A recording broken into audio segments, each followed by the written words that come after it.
Bueno, bienvenidos a este nuevo programa, este primer programa de esta sección en la que van a ir pasando por aquí numerosas personalidades del mundo de la historia, del misterio, divulgadores, creadores de contenido, y poquito a poco irán trayéndonos pues distintos temas, entrevistas que vendrán a presentar libros, vendrán a plantearnos nuevos conceptos dentro del misterio que quizás no tocamos tanto en este canal.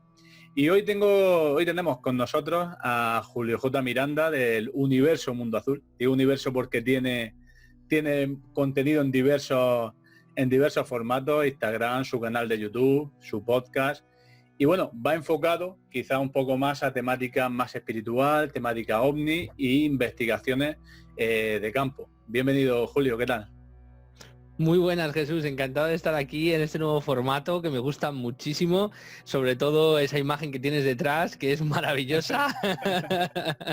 Y nada, pues eso, felicitarte por el inicio de estas entrevistas y, como digo, de este nuevo formato, que yo creo que va a dar mucho juego y va a gustar mucho. Bueno, Julio, además de divulgador e investigador del misterio, se nos estrena también como escritor, y ya nos lo contará hacia el final de la entrevista, que nos viene a presentar su primer libro. Y bueno, Julio, cuéntanos un poco tu canal. Yo, por ejemplo, a Julio lo conocí a través de la investigación que hizo en la Virgen de la Canaleja, si no recuerdo mal. Una investigación de campo en la que se llevaba la cámara, un formato que a mí personalmente me gusta mucho. Y claro, cuando le dije de invitarlo, se me ocurrió que nos podía hablar acerca de estas investigaciones de campo y de por qué le atrae tanto el fenómeno de las apariciones marianas. Cuéntanos un poco, Julio. Sí, bueno, pues en Mundo Azul, entre otras cosas, tengo eso que también a mí me encanta, porque lo primero, a nivel de grabar, yo creo que es muy fácil. A lo mejor no tanto para mí, pero es muy sencillo porque, bueno, no tienes que ir sin guión, luego obviamente lo tienes que editar y demás, pero es una cosa que la gente se viene casi contigo, ¿no? Y va investigando y va descubriendo un poco las cosas que tú vas viendo y los lugares, y parece un poquito que está contigo, y a la gente le gusta mucho. Sobre todo hay gente muy específica que me ha dicho que le encanta, y entonces ahora yo me he centrado un poco en lo de las apariciones marianas con este formato, pero espero poder intentar llevarlo con otras muchas también, porque en la zona en la que estoy, una de las cosas que más hay son apariciones marianas, fantasmas, apariciones marianas, todo ese tipo de cosas. Aquí las hay casi a 10 kilómetros, cada 10 kilómetros hay una. Entonces, pues me resulta muy fácil y, bueno, sobre todo me gusta mucho. Y entonces, para la investigación de campo, que es una de las cosas que a mí más me gusta, hablar con la gente, intentar de alguna manera también hacer entrevistas, que yo creo que también la gente lo nota, al estar a flor de piel contando las cosas y viendo la cara de las personas, cómo te hablan y cómo te comentan. Yo creo que es lo mejor para la gente que le gusta el contenido, yo creo, de misterio, aparte de que te cuente y que le pongas un poco de floritura a la situación.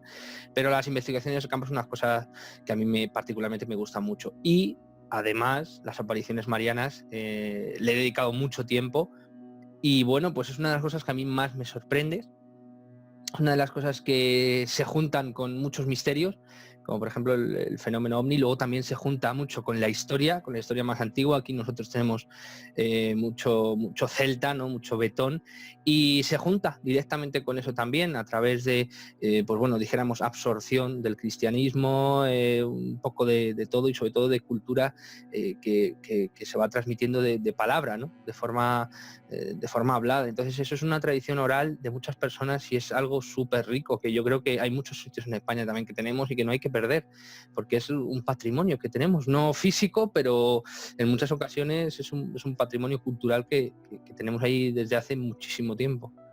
Sí, el formato de la investigación de campo no está muy visto precisamente en ese ámbito, en el de las apariciones marianas. Aquí en YouTube sí que hay reportajes más complejos de Cuarto Milenio, de programas más profesionales, pero quizá en el ámbito de YouTube están menos vistos.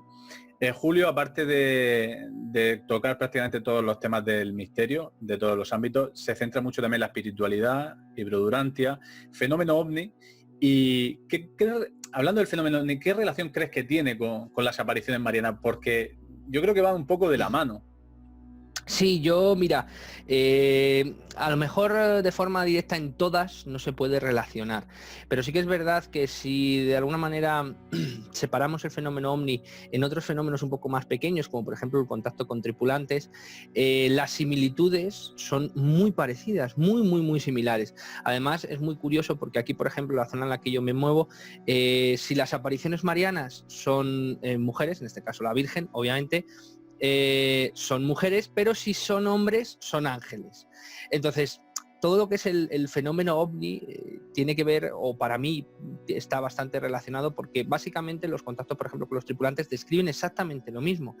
Pero es que después, en la cultura popular de, dijéramos un poco, la historia, la idiosincrasia de la propia aparición, que las hay más grandes, las hay más pequeñas, con más devotos o con menos devotos, muchas de ellas describen cosas que, por ejemplo, vamos a hablar de Fátima, que es muy próxima, la famosa danza del sol, que hay fotografías y gente, casi 1000 personas, 1500 personas que estuvieron allí, que ya se pudo fotografiar, que se puso una edición en un periódico, o sea que ya no estamos hablando de una cosa fuera de tiempo, que no se puede constatar, sino con cosas un poco más escritas. Pero luego en los relatos que hay, por ejemplo, en los pueblos, en los archivos de los ayuntamientos, tú los coges y los ves y dices, pues mira, en tal aparición mariana apareció una luz en el cielo, por ejemplo, mira, ahora una que estoy viendo, que es en Cebreros, que es la Virgen de Valsordo.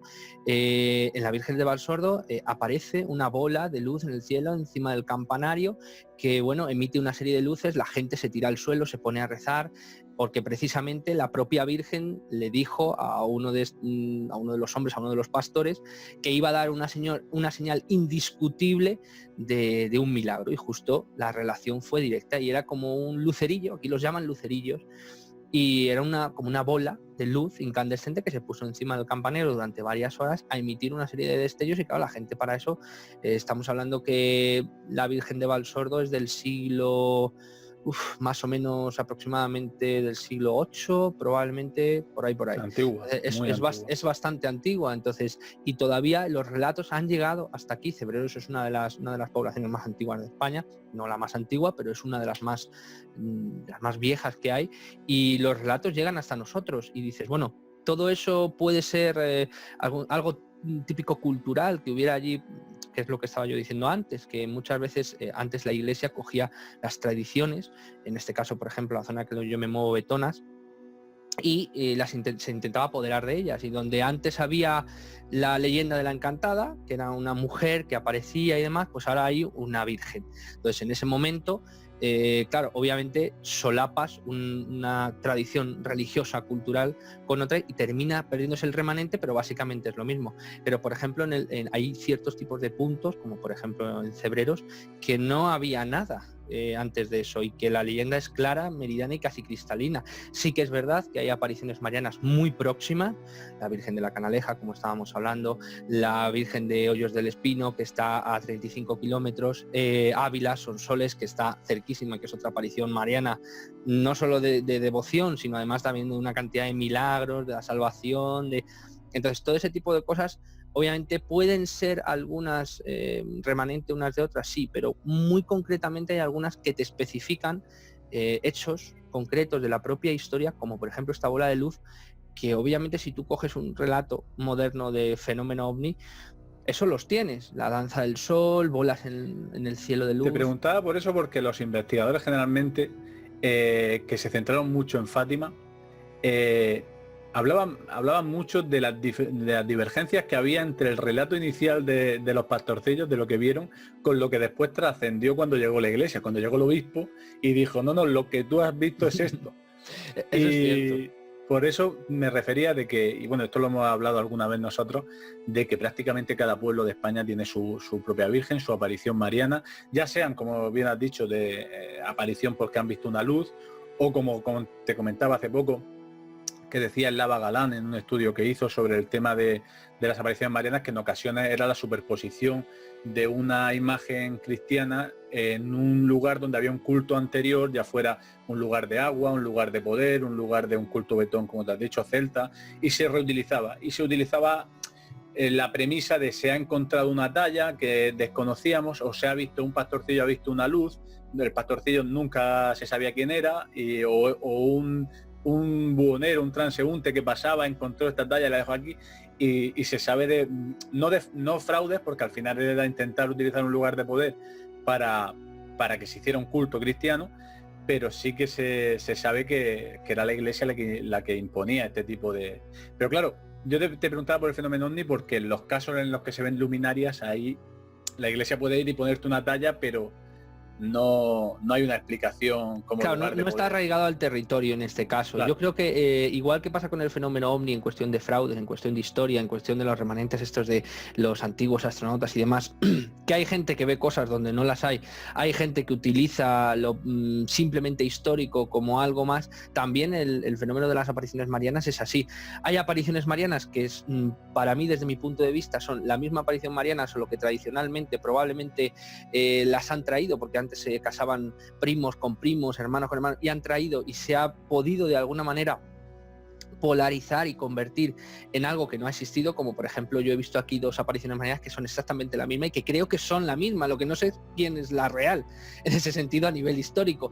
Y luego hay cosas que son al margen de la propia aparición mariana y que para mí me parecen, no sé cómo decirlo, demasiado rebuscado dentro de la propia historia, que se salen un poco de lo que es el marco de lo que nos suele contar las apariciones marianas para que sea mentira. Por ejemplo, en la Virgen de Hoyos del Espino, a nivel histórico, hay un libro que está catalogado a nivel de pontífice, que está con su sello del Vaticano, en donde te cuenta, esta vez no es una mujer, esta vez es una noble, que te cuenta todo lo que es la historia, un libro además enorme, un libro que ojalá tenga la oportunidad de echarle un poco el lazo, en donde te cuenta todos los milagros de la Virgen, los días específicos, lo que ocurrió, lo que no ocurrió, o sea, es uno de los pocos documentos históricos que compendia eso, pero sí que es verdad que luego hay, pues lo que tú dices, muchos pastorcillos que nadie conoce, si te dan el nombre en los registros no lo encuentras, no puedes tirar algo del hilo correctamente, entonces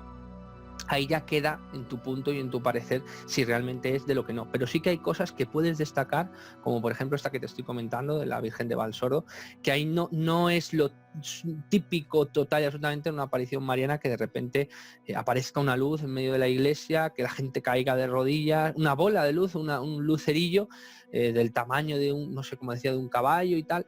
Entonces son datos demasiado específicos que a mí me sacan un poco fuera de contexto de lo que es la propia historia. Tú estás leyendo un documento histórico y de repente dices, hostia, digo, qué raro esto que te están contando, no tiene mucho que ver. Aunque sí que es verdad que las apariciones marianas se relacionan con el fenómeno ovni precisamente por eso, porque muchas de estas apariciones aparecen antes, durante y después luces, que es por ejemplo lo que pasó con Fátima, ahora que lo has mencionado tú, que hay la gente del pueblo también entraba dentro de los informes que habían visto este tipo de luces antes de que sucediera todo esto, durante los avistamientos de la Virgen y después también, con la famosa danza del sol. Y lo que tú dices es cierto, hay muchísimos relatos que nos hablan de obispos que vienen después y dicen, bueno, pues tú has visto esto, tú has visto lo otro, tú tienes que encauzarte por aquí y no has visto lo que has dicho que has visto a la Virgen. Y si en Fátima, que es en el siglo XX, todavía el obispo tenía algo de poder, imagínate en el siglo XIV, en el siglo XIII, en el siglo XV,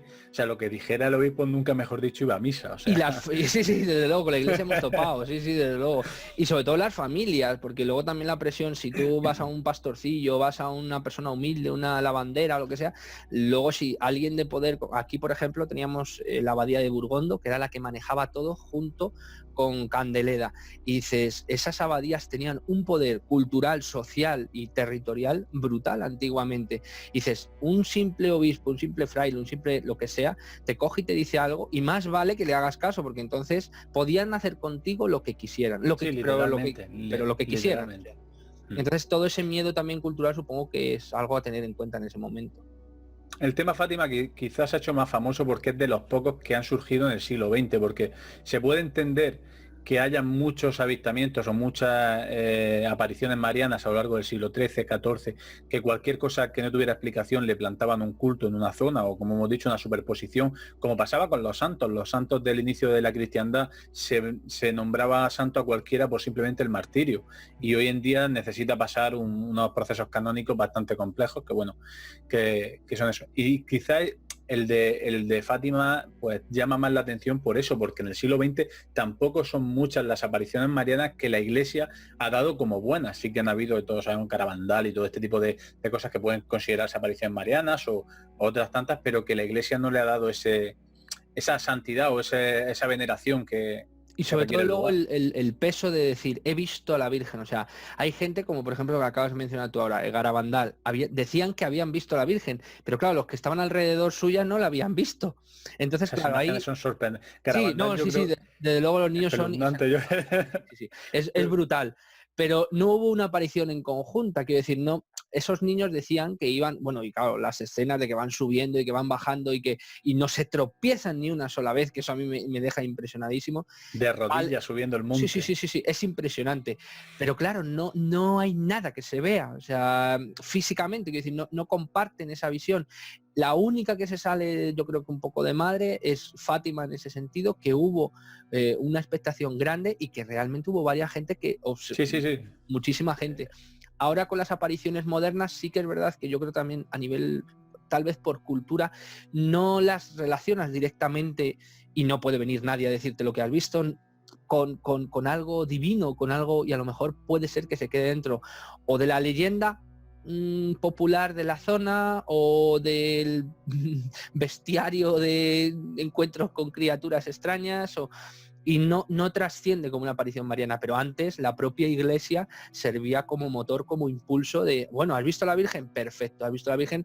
Aquí tenemos nosotros, porque luego todo ellos se aprovechaban Claro, de todo claro. ese tipo de Surgió un cosas. culto, surgía una abadía, surgía un monasterio, surgía... Efectivamente. Mira, Jiménez del Oso, que le tengo aquí además en uno de los libros lo tengo en Habitantes del planeta, los ocultos, los habitantes ocultos del planeta, decía que en cada pueblo podías ir haciendo una ruta por cada pueblo y en todos ellos de España, y en todos ellos había una pequeña ermita, porque él ya no decía en iglesia, dice, había una pequeña ermita donde se había aparecido algo, siempre, en todos, Sí, o prácticamente en el todos. pueblo... O pueblo, yo que, por ejemplo, aquí en Cartagena hay un pueblo que se llama La Aparecida, pero es que en Murcia, o sea, a 40 a 50 kilómetros hay otro que se llama La Aparecida en Murcia, es decir, ahí prácticamente por todos lados. Y eso te quería preguntar.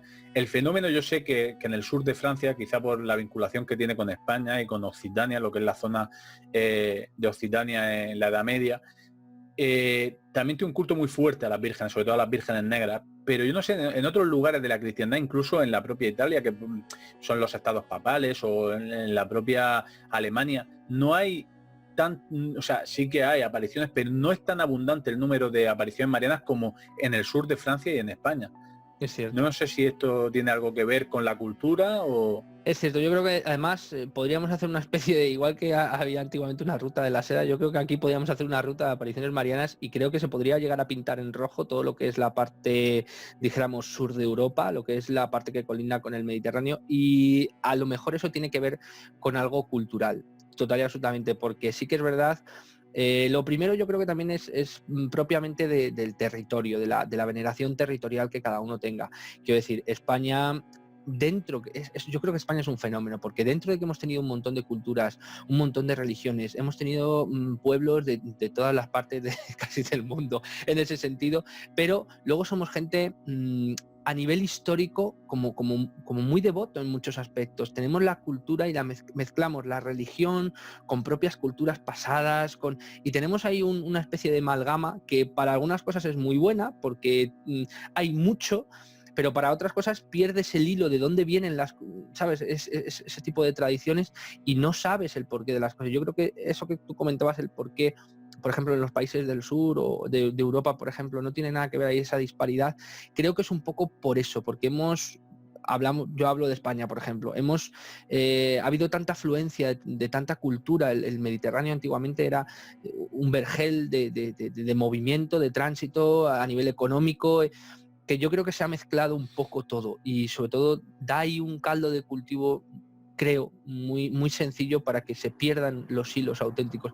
Y en este caso, por ejemplo, ¿por qué no se da tanto yo creo que al margen de que se puedan dar o no, creo que se han perdido muchas cosas, muchas cosas, porque todo lo que es la parte de norte de Europa ha sufrido Sí, muchísimas quizá guerras. por la reforma Claro, luterana. efectivamente, yo creo que se ha perdido muchas cosas, muchísimas cosas, que a lo mejor probablemente nunca más se recuperen, en el sentido de que no las sepamos nunca más. Pero yo tengo constancia, por ejemplo, de que uno de los países que nos sigue en cuestión de apariciones, por ejemplo, es Rusia.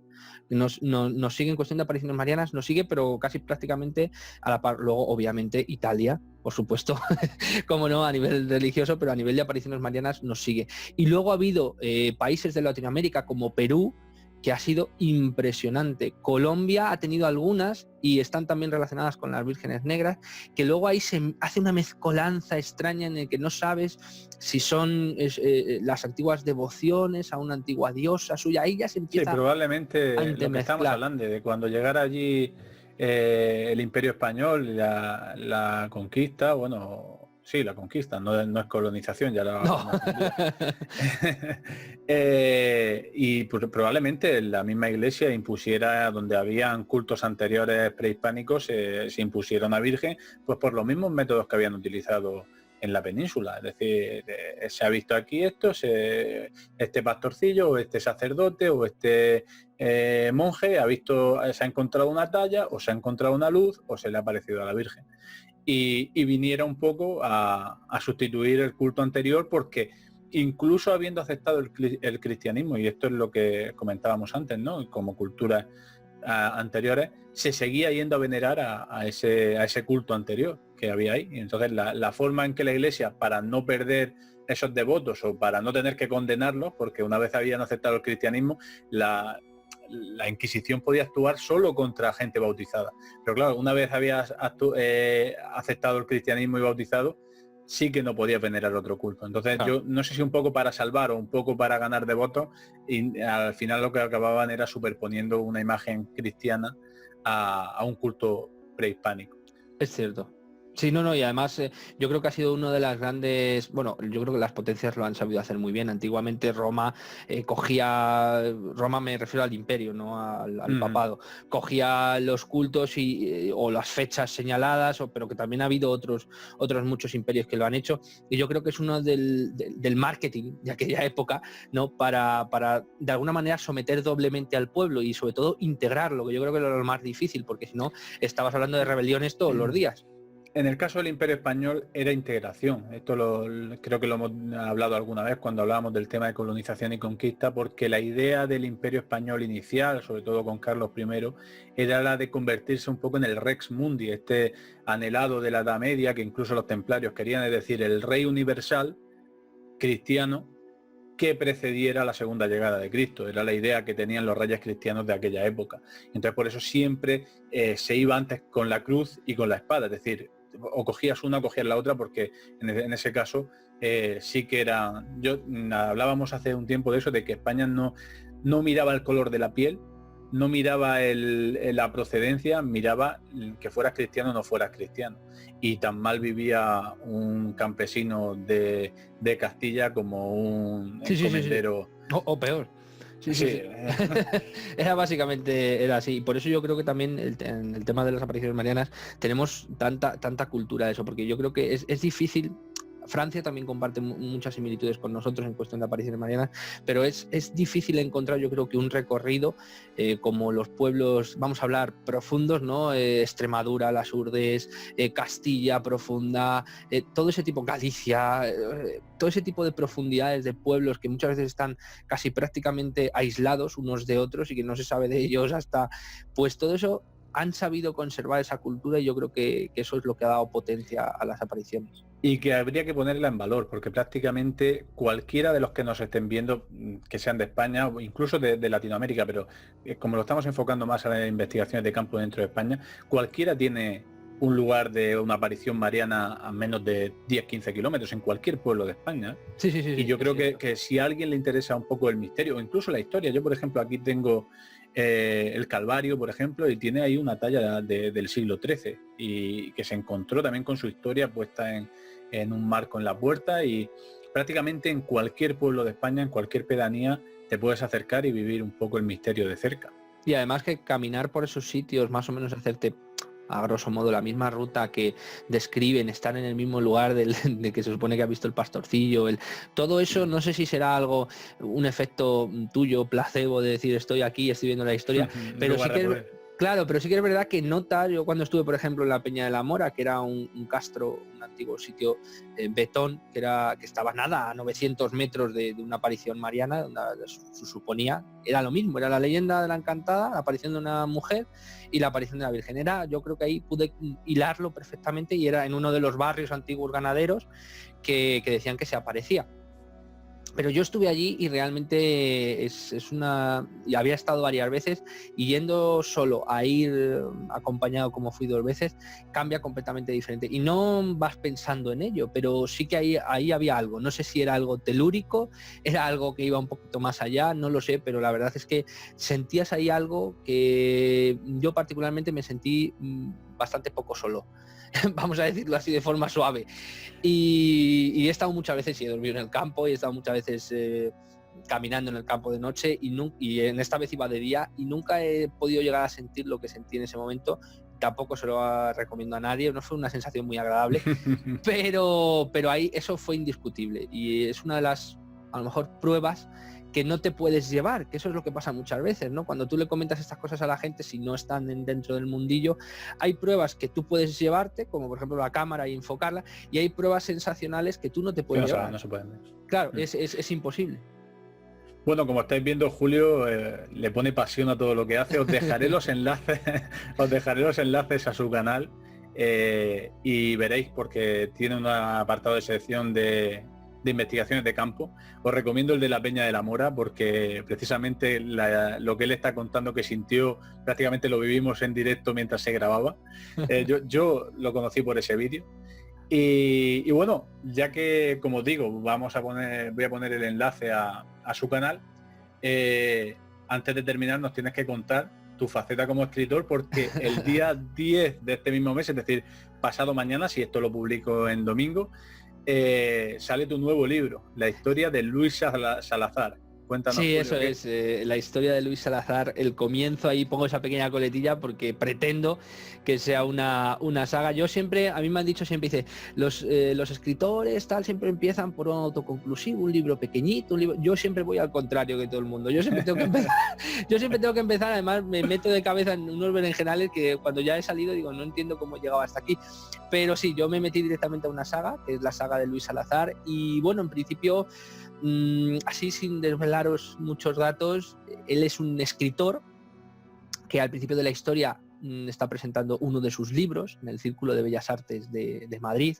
Allí también nos presentan los primeros personajes, un poco sus vicisitudes como escritor, y a lo largo de la historia le van sucediendo una serie de cosas extrañas, misteriosas, que van un poco llamando a su curiosidad, y gracias a eso empieza a investigarlas, dándose cuenta que no tienen nada que ver con lo normal, con lo coloquial, y sobre todo que son la punta del iceberg de algo mucho más trascendental.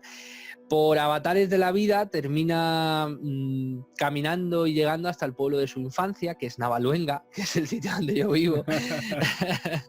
Y allí eso también lo suelen hacer mucho los escritores cuando empiezan, es decir, ubicarse en la zona. Yo lo recomiendo porque ayuda mucho, ayuda mucho. Y bueno, Luis Salazar llega hasta su pueblo de su infancia, donde conoce a una misteriosa mujer en unas circunstancias inauditas, sorprendentes, increíbles, podría decirse, y se da cuenta de que todo lo que le venía sucediendo hasta entonces tiene que ver y está ligado íntimamente con esta mujer, que para colmo no es quien dice ser. Tras perderse y encontrarse en más de una ocasión, viaja a los Estados Unidos, en donde no puede hacer otra cosa más que rendirse a la evidencia de que su historia, la historia de Luis Salazar, solo es el comienzo. Yo creo que no nos lo podía haber presentado mejor. Julio, yo imagino que dentro de la saga, o incluso del primer libro, pero sobre todo de la saga, irá pues muy relacionado con las temáticas que tocas en tu canal, ¿no? Imagino Sí, hay hay mucho de Mundo Azul, hay muchísimo, mucho, y sobre todo hay una cosa que la gente cuando lo lea tiene que entender. Además, yo pongo antes de empezar el libro pongo una frase que yo creo que refleja la esencia del propio libro, que es que alguien cuando yo estaba escribiendo la historia se sentó a mi lado y me comentó que toda gran historia tiene su parte de verdad, y creo que la gente cuando lea el libro lo verá como en definitiva lo que es, ¿no? Una obra de ciencia ficción, pero hay un 50% de esa obra, y a lo mejor me quedo corto, en el que los datos, las vivencias son reales, o sea, eso existe.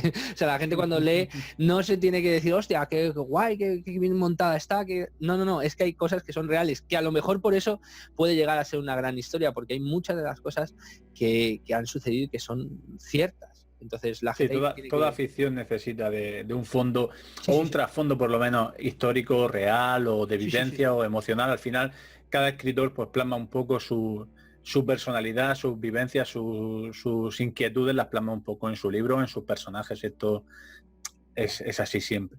es Bueno, pues os voy a colocar tanto el enlace a Amazon de cuando salga su libro, que sale pasado mañana, como si nos proporcionará, imagino, Julio va a hacer una promoción, no sé si a través de tu Instagram, imagino que será más fácil que te contacte la gente Sí, bueno, para...